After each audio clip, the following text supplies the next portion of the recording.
Students, alumni, and members of the community gathered in the Student Center today to remember those killed on campus on May 4th, 1970.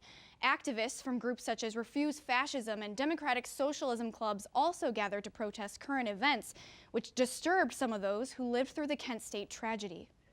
The victory bell on the Commons is now being rung 15 times. 4 times for the 4 killed, 9 times for those wounded, and 2 times for those killed at Jackson State. The 12-hour-long candlelight vigil, placing rocks on the memorials. These are all traditions done every year to commemorate the tragedy that occurred 47 years ago today.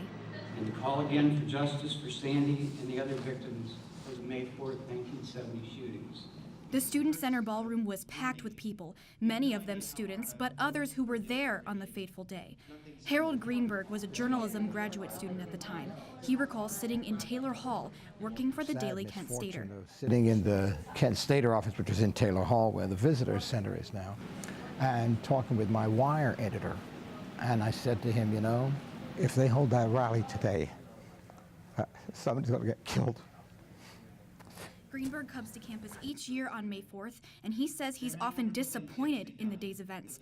He said he feels people often come to push an agenda rather than remember the victims. I feel that the whole day has been bastardized. That's my word.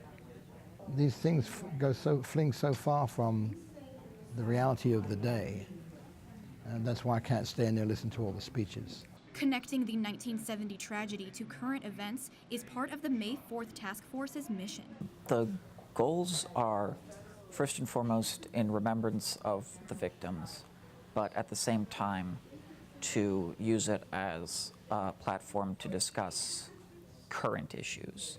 Greenberg disagrees with this agenda. And you cannot take and extrapolate and make what things are going on today necessarily and say the same thing's happening, because it's not. Some things might be the same, but not everything is. Today I also visited the Prentice Hall parking lot, where victims of the tragedy are honored. The light summer rain made for a very peaceful scene, much unlike the violence and unrest that ravaged across campus 47 years ago today. For TV2 News, I'm Anna Huntsman.